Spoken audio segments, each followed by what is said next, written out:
Chapter 9, You've Got Mail. Good movie. You follow the coordinates to a secluded stretch of the High Line. A man with a wireless earpiece sits on a nearby bench. He doesn't look up as you approach. Hank, sit down and don't look at me. Raise an eyebrow, but do what he says. Do you have anything you can pretend to read? Don't answer, just get whatever it is. If you don't have anything, cough. You pull a case file from your briefcase and open it in your lab. Will this do? Try not to move your lips so much. Seriously? Are we being watched? I hope not, but I'm not willing to take the chances with these folks. Who do you mean by these folks? He turns further away from you, touching a finger to his earpiece. Before I get into that, I need you to tell me, why are you looking into the conservatorships? Aislinn Tanaka's very competent grandmother was transferred to a nursing home against her will, and the legal guardian assigned to her never answers his phone. That's all? You want to get your friend's grandmother back home? No, that's not all. We found evidence, and Aislinn's grandmother isn't the only one that this has happened to. Multiple patients of Bellborough Hospital have no next of kin, and significant resources have been shunted into conservatorships, and the same two assistant DAs worked the majority of those cases. Seems you already know plenty. Why bother calling me? Because we know you're helping them. Your name is on almost as many of the cases as the ADA's names are. It doesn't mean I have any information for you. I'm a social worker, not a criminal mastermind. You must know something. This is hurting people. Help us stop it. I wish I could, but I don't know how. I didn't even suspect anything was going on until recently. So, you're not working with the ADAs then?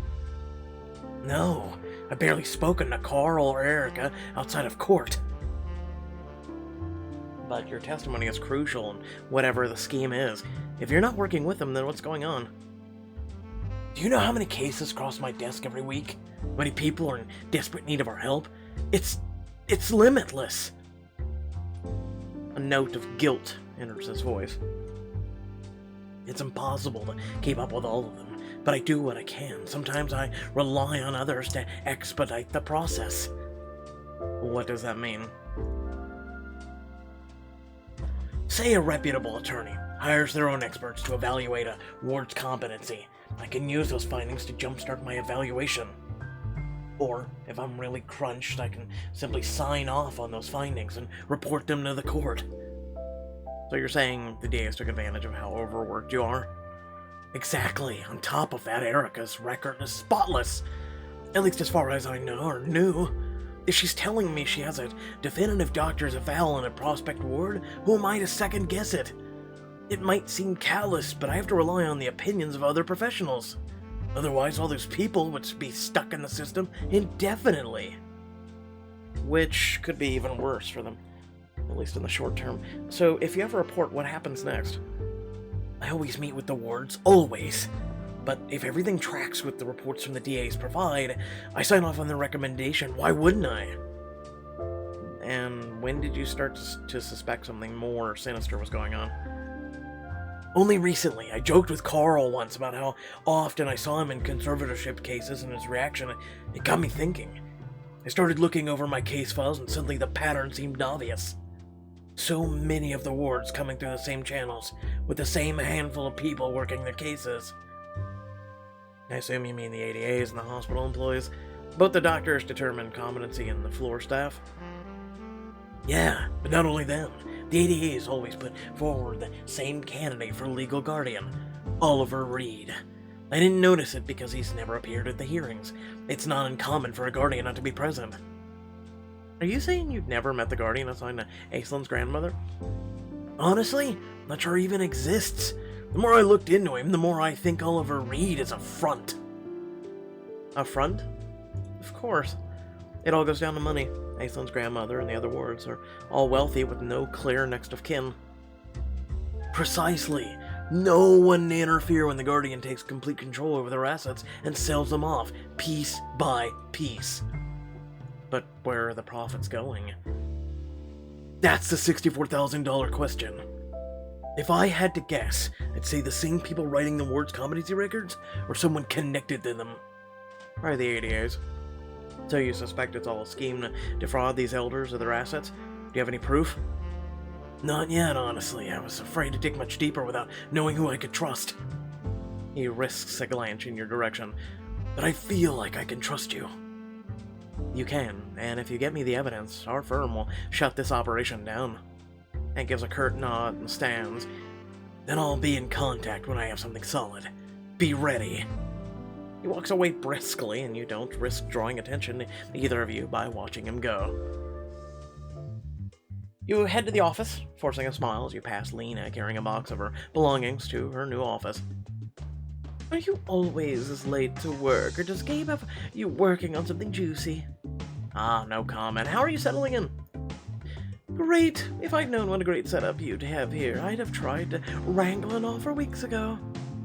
Do you know if Gabe's around? In the conference room.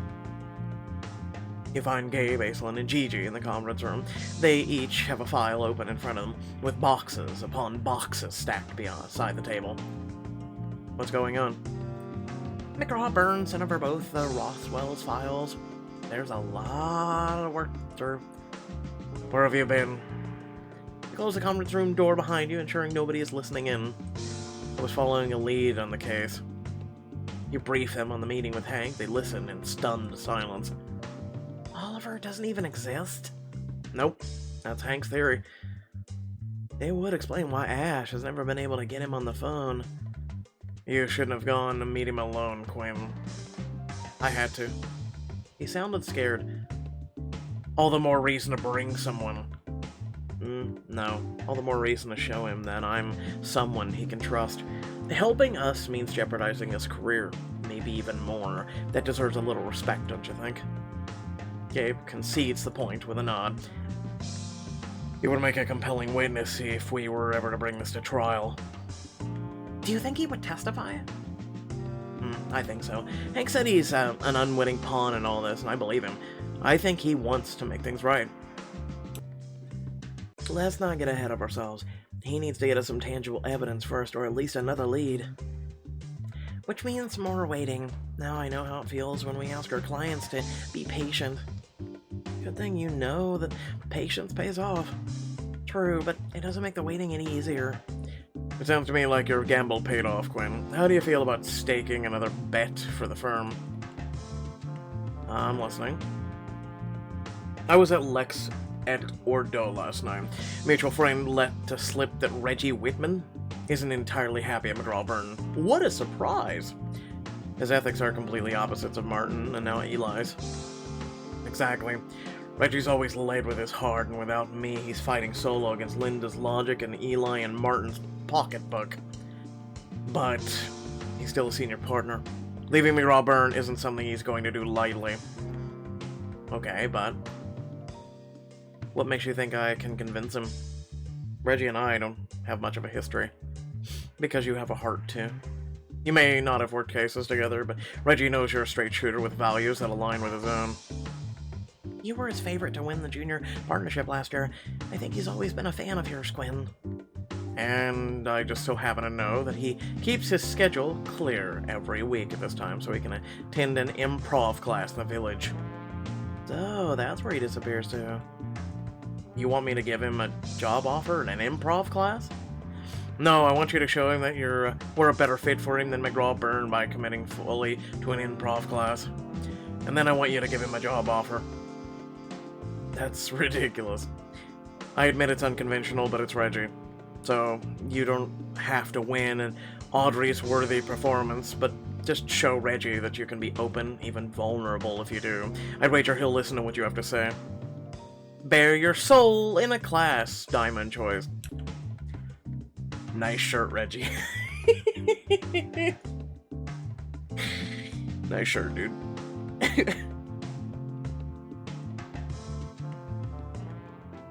You blink as you step into the dark, sparse theater in Midtown. The empty stage is lit by crisscrossing spotlights. Members of the class talk and laugh quietly, setting their bags and jackets on the first row of the seats. Reggie isn't among them, but one of the students notices you. You're new, quick, give me a word. A word? Pancake. Student drops to the floor without hesitation, lying still and flat before your feet. He begins to speak, trying not to move his lips as he's narrating his own voiceover in real time. Yep, that's me. A pancake in need of a plate. Some maple syrup, and maybe a banana to share its life with. Okay.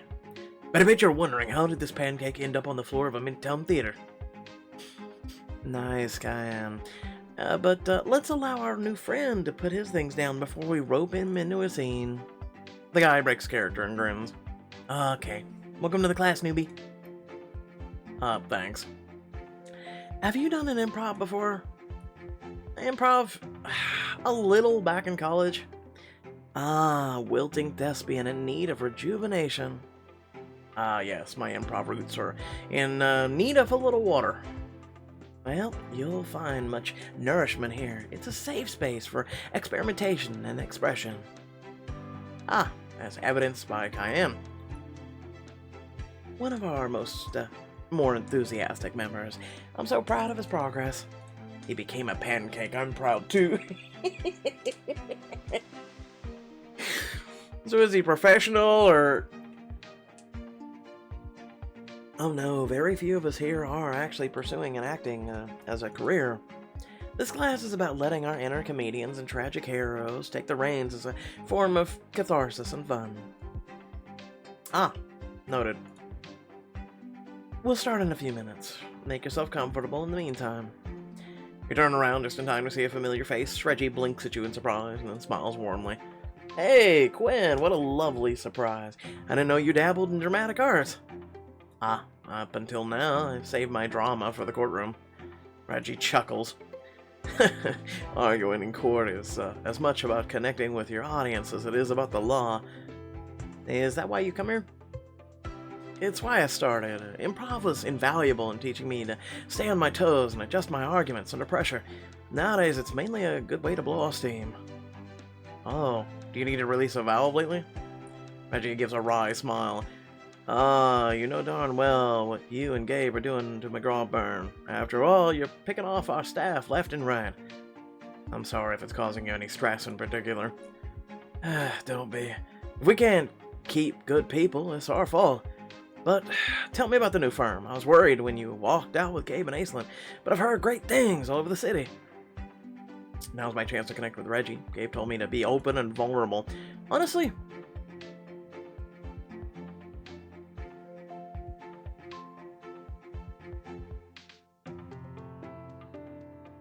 I wouldn't say I'm terrified it's gonna crumble, but I would say we could benefit from a little bit more guidance. That's always true. You can always benefit from more guidance. No matter how badass you think you are. Gabe was only senior partner for a year before he opened his own firm. He made that decision very quickly. Don't get me wrong, he's doing an amazing job, but I think we could all benefit from some more perspective. Reggie nods, his kind eyes focus intently on you. I have no doubt that Gabe is a highly effective leader in crisis mode, but you need to think in the long term when you start any new business.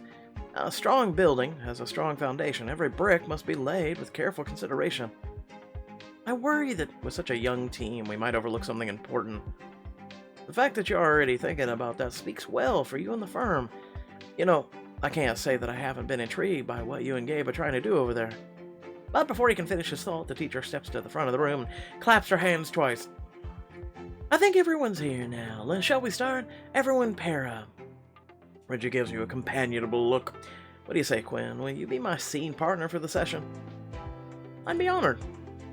Let's start with some scenarios. Reggie, we'll begin with you and our new friend.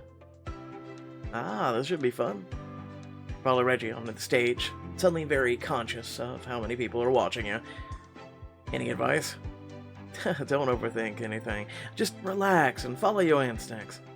Reggie, you are a dentist with an ill-hidden dark motive. And... Quinn, you will be his utterly unflappable patient. And action. Unflappable.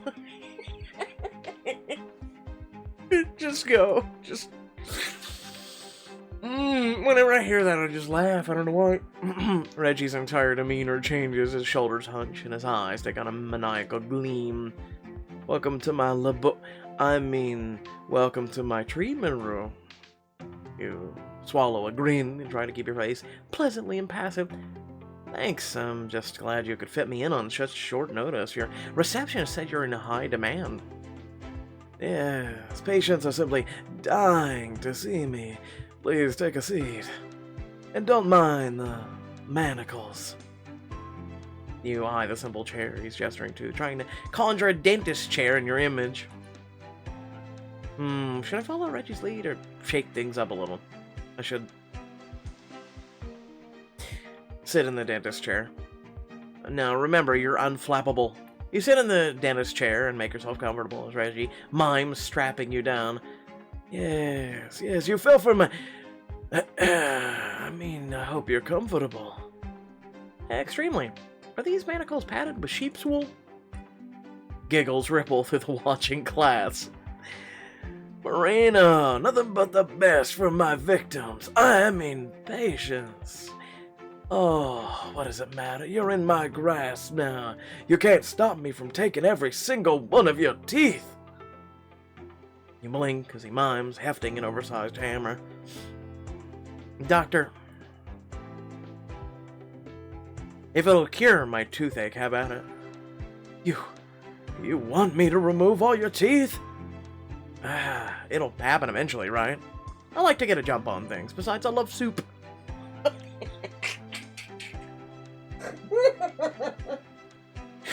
Oh my god, okay. I don't think you grasp the situation you find yourself in. This will not be a careful operation. You won't walk out of here with much of a jaw intact, if in fact I'll let you walk out at all. You settle back even further, your face carefully neutral. Oh wow, that's definitely a cure for the toothache. When you're ready, doctor. Reggie gives into the laughter of the audience and allows a helpless chuckle. As seen, unflappable indeed. The class bursts into appreciative applause. Nice work, you two. That was a joy to watch. That would be a great comedy skit. You smile as at Reggie as you return to your seats. We did work well together. Agreed. You were given a scene partner, and a brave one for throwing yourself into it so wholeheartedly after being picked first. I like a challenge. It bodes well for Rishi and Associates. This is it. Time to close. Reggie, come work with us.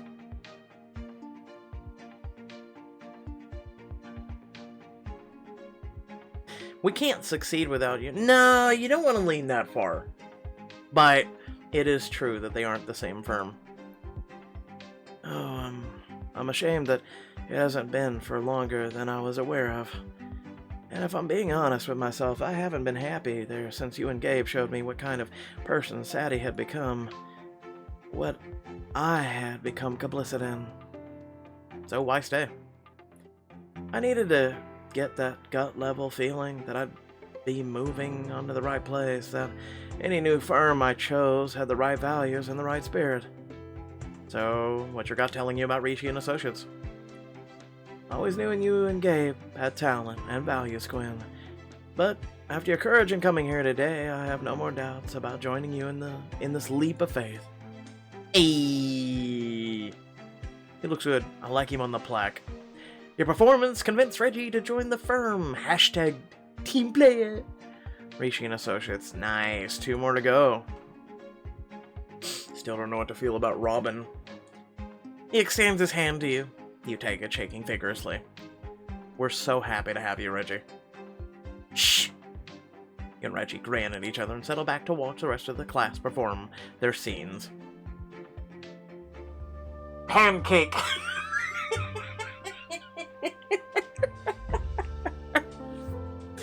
I just imagine just falling on the floor. Oh, shit, he said the word again. A text from an unknown number lights up your phone a few hours later. I wonder who this is. It's Batman. I've been searching the personnel files for an address of our friend. And? The only address listed anywhere is a P.O. box in Newark. If he does exist, they'll have to turn up there eventually. I'll look into it, thanks. You wait to see if Hank will say anything more, but there's nothing. You call the team into your office. Hank got back to me. Why did he text you? Does he have a new lead? He does, although it's a pretty slim one. Apparently, the only address on record for Sorcha's guardian is a P.O. box in Newark. Of course it is. I know, it's not ideal, but it's more than we had before, and I've been thinking about how we can use it to our advantage. I want to do a stakeout. You can't stake out a post office on the chance that a guy who may or may not exist decides his check is mail. No, actually you can. You could be there for days, weeks even. But if Oliver were notified of an urgent delivery that requires a signature, whoever owns that box would have to show up. That's brilliant, Quinn. I have my moments. What delivery would be urgent enough to get his attention? We can't fake a court document. We don't need to. A court clerk owes me a favor. I'll ask him to put a hearing on the docket for the day after tomorrow to review Sorcha's case. Unless Oliver plans to appear in court, someone will have to send a notarized response to the request within the next 12 hours. Which means they'll have to check their P.O. box for the summons, where I'll be waiting for them. Not on your own, you won't. Newark's a busy place. You can't watch every angle. Excellent's right. You need to bring someone with you. I'd be more than happy to cover your blind spots. I'd also like to volunteer. This is about my Nana, Quinn. I'd be more than happy to help you bring those jerks down. No offense, but you're a little personally too staked into this. We need someone who's going to be alert and observative. I'll take a Gabe. I know how personal this is to you, Ash, which is why I think it's better for Gabe and me to handle this part.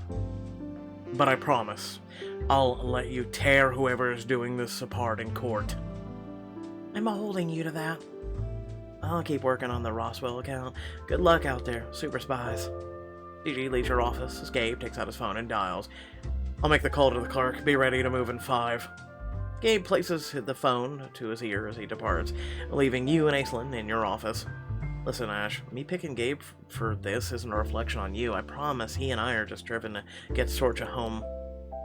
It's not your drive that I doubt. What do you mean? When I was a kid, so much of what Nana worked on with me was about standing up for myself, not being afraid to take big swings or fight back.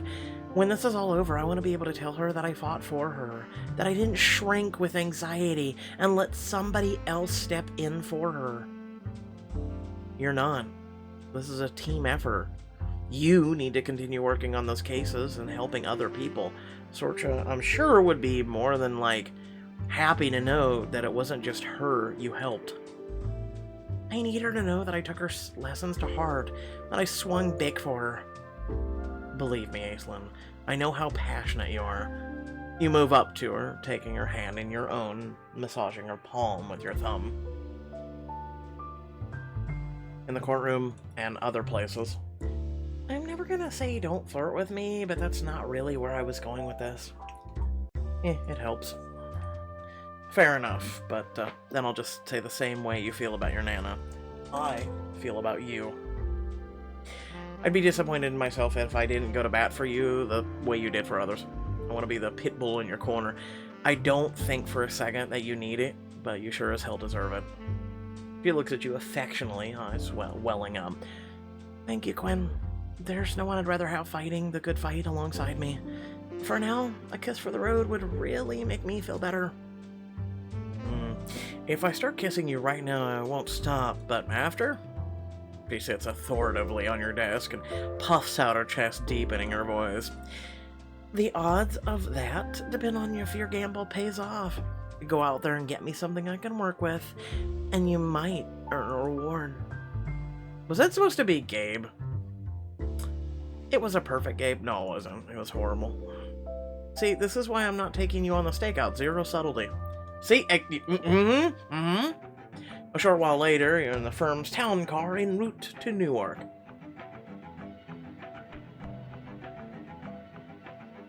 Oliver Reed has been notified, and the papers are being couriered to his P.O. box as we speak. Whoever owns that P.O. box should be sweating right about now. I hope so. Nervous people make mistakes. The car comes to a stop. You glance out the window at the post office. So, how do we play this? We'll split up. You set up inside and keep an eye on anyone who goes near the box. I'll keep watch from the car. I can't help but notice you've chosen the comfiest stakeout position. First off, the stakeout was your idea. Second, I pay for the towed car so I'd enjoy the perks. But most importantly, I've been practicing law in this city a long time.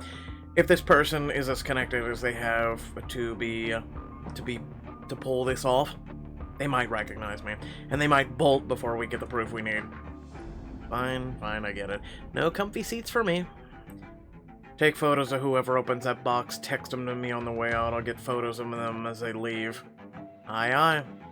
Keep close to throat as you reach for the door. And be careful, would you? No daring chases or confrontations. I'll do my best. You enter the post office and find it moderately busy. You head to the wall of P.O. boxes first, locating the number in question. Okay, I found the P.O. box.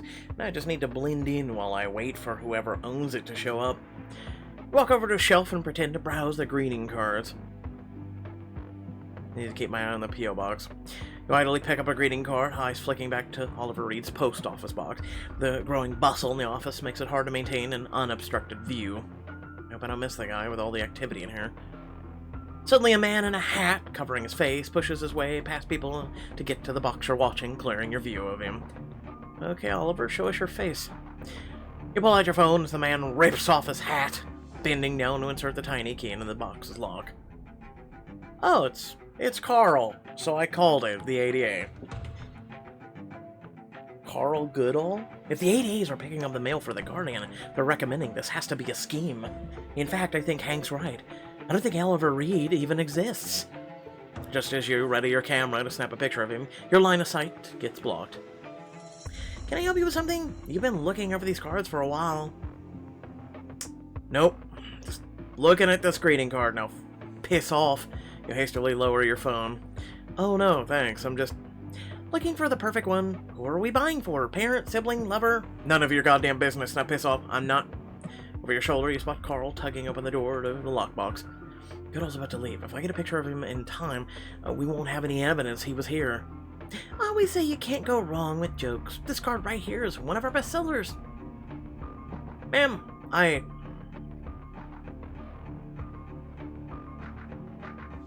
see a lady over there that needs your assistance. You point to an older woman waiting at the service counter, a package in hand. She's been waiting for a while, but I'll definitely take your greeting card advice. I haven't even seen her. I know. The worker hurriedly walks away. You have just enough time to snap a photo of Carl as he pulls the documents out of the box. That was close. It's Carl. He's walking out now. Got it. After Carl has disappeared outside, you give him a 5-minute head start before you follow. A 5-minute? Bruh, 5 minutes, really? Gay brandishes a high-quality digital camera with a long focus lens. Got him, down to his clogged pores, the name on the envelope he picked up. So, we have concrete proof that Oliver Reed is up front. Abe, Aislinn is going to be so happy. It's not enough to get Sorja and the other awards back home yet, but we're getting closer. We'll get there. We just need to be patient, keep building our evidence. It should be easy with that heavy-duty spy camera you got there. Does that always live in the car, or...? We wouldn't be a serious law firm if it didn't. You grin at each other and sit back as the town car's engine rumbles to life. Later that night, you finish work and head out through the parking garage on the street level. It's quiet, almost eerie in the vast space. Most of your neighbors went home hours ago, and the area designated for Ricci and Associates sits completely empty. Quinn! The voice comes at you from the shadows, distorted by echoes. Why would I scream? Without wasting time to think, you heft your laptop bag and swing it in the direction of the man. It connects with his cheek in a satisfying thump.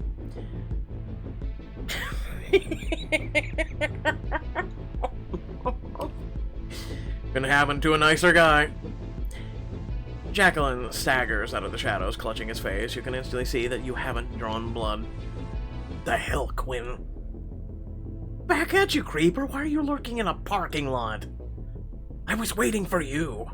Unfortunately, I didn't consider that you might have reflexes and fight or flight instincts of a jungle cat. Thank you, I pride myself in that. But why? What's so important that you had to wait for me here?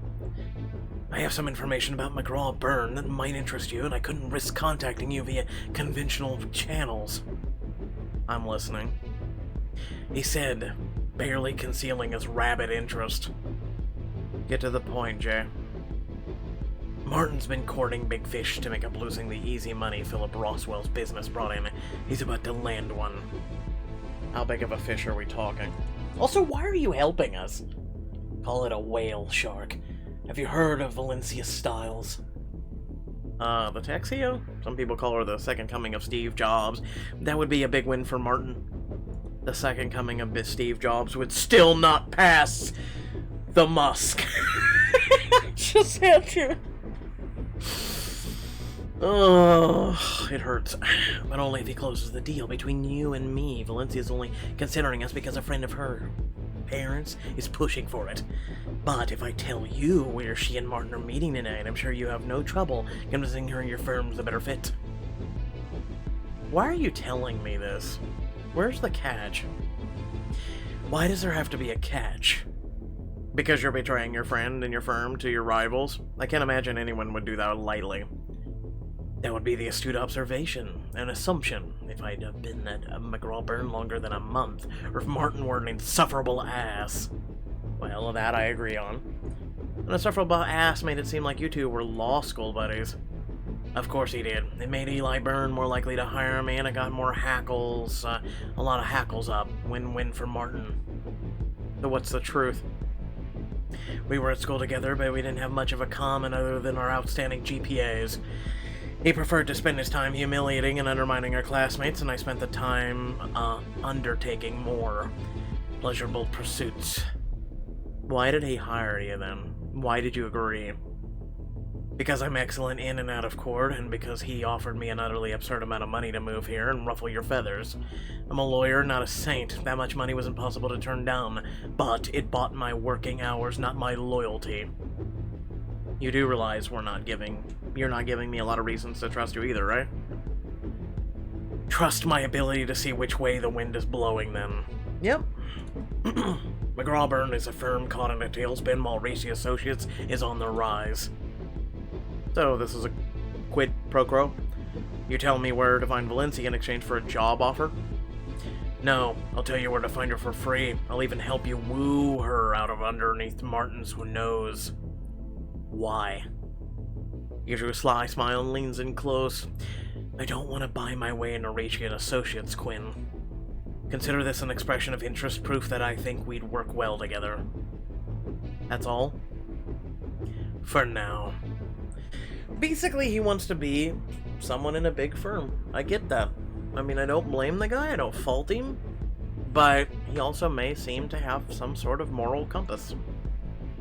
A tiny one, but some sort of one. He steps back, smiling easily. So, do you want to steal a soon-to-be billionaire out from underneath Martin's nose, or no? Diamond choice. Let's go. Let's see if you can put your money where your mouth is. Just gonna start calling him Jay.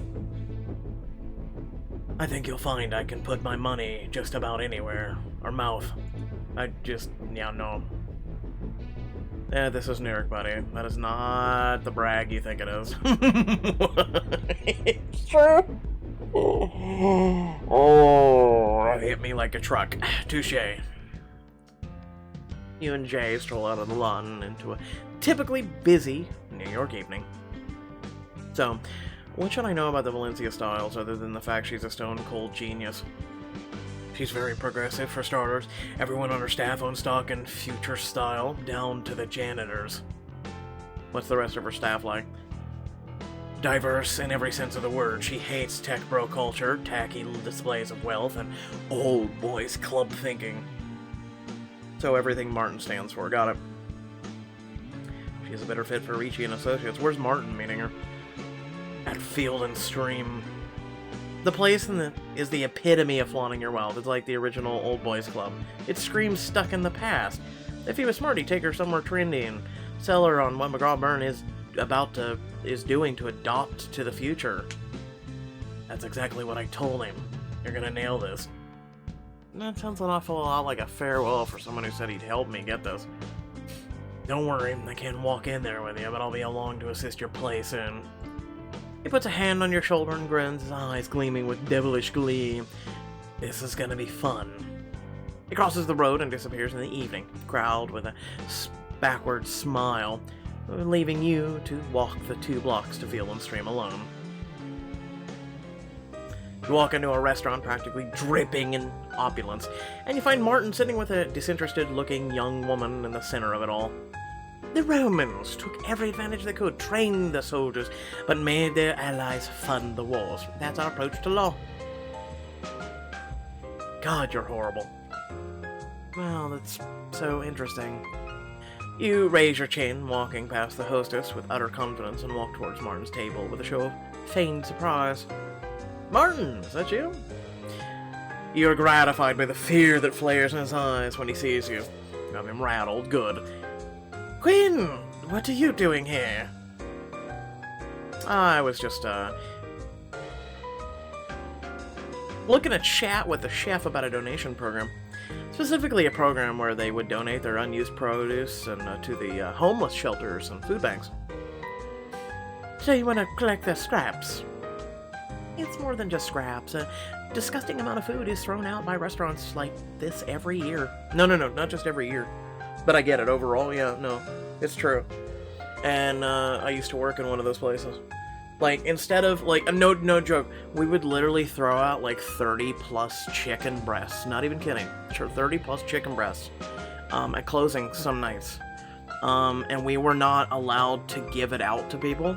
Like, we had homeless people that would literally come up to the drive-thru window. Lee's Chicken, by the way, is a place I worked at that I'm literally calling out right now. Yeah, no, we would throw it out. We were not allowed to give it to the homeless because they would, no joke, air quotes, they could sue us. Listen, I don't think the homeless people are going to sue you because they're getting food in their mouths. And, yeah, no, screw them. I lost my job with them because I actually would give the homeless food through the back of the restaurant. Because it was going to be thrown in the dumpster anyway. So, yeah, no. Those programs are great for trying to counteract food waste and help the needy. They should be implemented at a state level. I'd think higher than that. It sure would make the coordination easier. You take the opportunity to extend your hand to the young woman. Quinn Michaels. Valencia Stiles, it's nice to meet you. Yes, well, Quinn, you should get back to your noble mission. No, you should join us. I'm considering doing business with Barton's firm, and I always say the best way to get to know someone is to meet their friends. Oh, we're not friends. Martin's teeth clenched at the word friend. That's a smart policy. I'd love to stay and chat for a while. How do you and Martin know each other? Oh, we go way back. School friends? Oh, former colleagues, actually. Martin's eyes gleam as he spies an opportunity to get one over on you. He picks up his drink and swishes it casually. Quinn worked with me at McGraw-Byrne until his partnership was stripped. Valencia raises an eyebrow. Oh? It's true.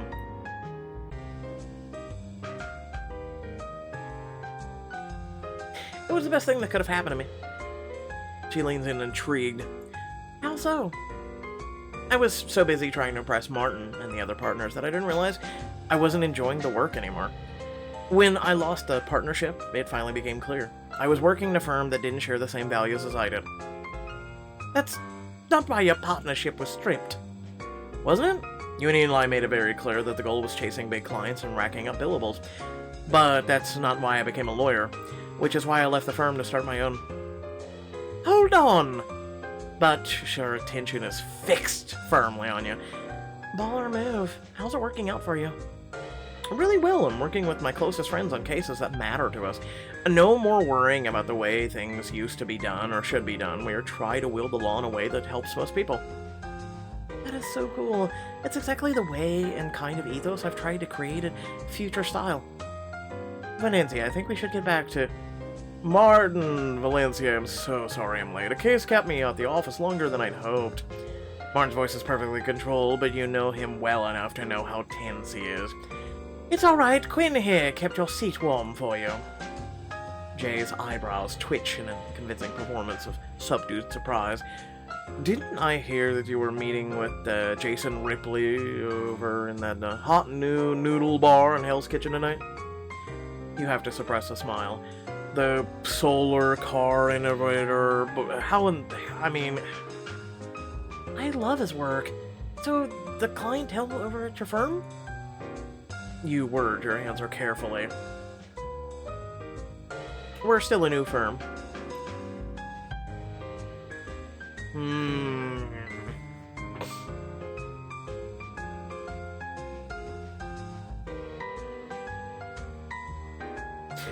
It's a clientele we're eager to cultivate. We don't want to only take on the hedge fund millionaires. We want to support innovators and forward thinkers as well. People who are going to make a positive impact on the world.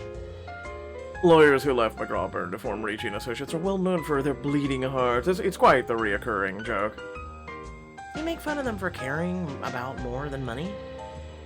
It's all in good fun, Valencia. We always consider it to be a compliment, honestly. Martin clears his throat sharply, trying to regain control of the conversation. Let's order appetizers, shall we? The stuffed quail here is particularly good. I'm vegan. Actually, I'm good. Some colleagues are having drinks across the river, and I think I'll go join them. But I'm eating.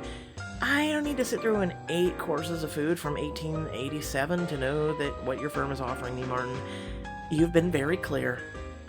She looks at you, her lips curling into a smile. She offers her hand. As you shake it, you feel a square of cardboard press into your palm. It was really nice to meet you, Quinn. I hope we speak again. She winks and heads for the door with a bounce in her step. Martin watches her go, fuming as you push up from the table. Martin? Always nice to see you work your magic with a client. You threw me off my game. Listen, maybe you should take an improv class. Oh my god. And this is why I continue to be entertaining. You don't need me to throw you off, Martin. You lost your business the second you walked into the stoogiest restaurant in town.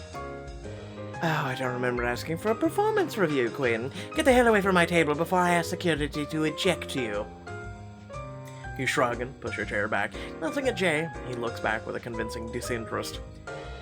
Jay? Quinn? You clutch her card and smile as you stride into the night. Jacqueline falls in beside you as you wait at a crosswalk. Tell me that wasn't fun. That's 2 tips you've given me that have paid dividends. That's a lot better than fun, Jay. He reaches out to straighten the wrinkles of your clothes, his fingers lingering on the fabric as your eyes connect. Maybe now you'll believe that I'm on your side. I think I'd be an idiot to believe you were on anyone's side but your own. Ooh, it's true! He laughs and lets his hands fall. You really are as smart as they all say. Even if you're right, that doesn't mean my side and yours can't occasionally align. The light on the crosswalk turns green. The crowd around you jostles, surging you forward. But Jay stays where he is. Martin's waiting for me. Is this goodbye? No, this is to be continued. Later that night, you're relaxing on your couch with a glass of wine and a pile of case briefs when your phone buzzes with an incoming call. You glance at the caller ID and freeze. Oh my god. You answer after a stunned moment, clearing your throat in an attempt to sound cool and in control. Hello. Sadie. I was right! I was right!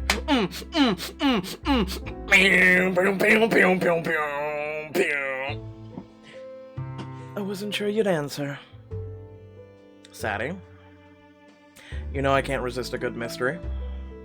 She gives a dry laugh. I believe that my life would look very different right now if you could.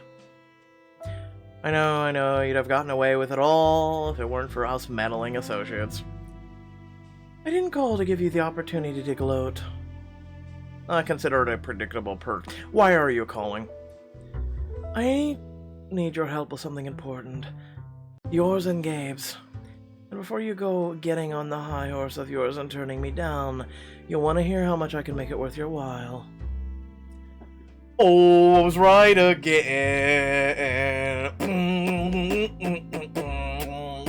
Uneventful day ends with a shocking phone call. What could Sadie McGraw possibly need from you? Keep playing to find out. I was right. Yet again.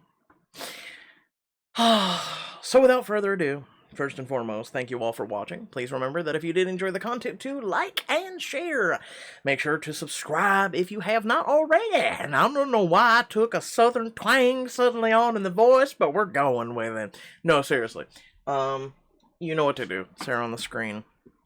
Your assistance, in sharing the content and continuing to grow this community and whatnot, is unimaginably helpful and very much appreciated.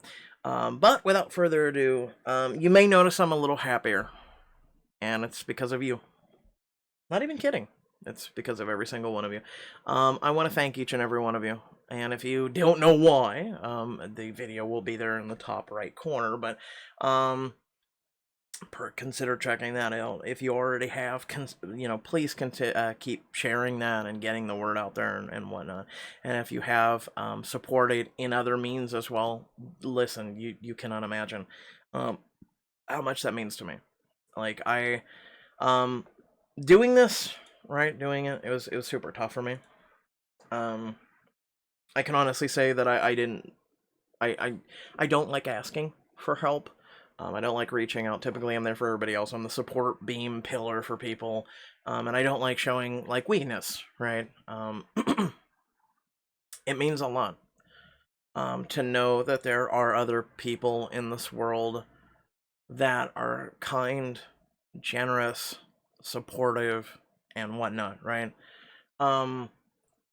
It's words escape me, to be honest. I even wrote a giant page thing for my Discord, so again, feel free to come check that out and you can read it. But it means the world to me, and you guys have put a little bit of energy in my heart and my soul, a little bit of pep in my step, and trying to be positive and looking better towards the future. Like some people pointed out over time, and I'll keep this short, I've been just kind of slowly depleting in energy, right? I would just read the stories, do the voices, and I would try and entertain, and it just seemed like it's kind of like in this thing where you work a job that you don't really enjoy, and just you just start going downhill, right? Yeah, no, that's how I was kind of feeling about this content. And then mainly, it wasn't just because of the content, it was because of everything else. And I know I'm not going to make this long-winded, but it was because of everything else just kind of slowly, I guess is the best way to put it, just drowning me, right, and keeping me down. And it was hard to do everything else and do this content and keep afloat, and yeah, it really is. So you guys have helped a lot by helping, tossing a life raft, and really, just, I feel like if you're a One Piece fan, you'll know this, but I feel like this is the one moment where the captain, Luffy, just needs your help while I take on a big baddie, right? So yeah. Once again, thank you all for watching. Thank you all for your support. I love your beautiful faces, and I'll catch you all in the next video. Peace out.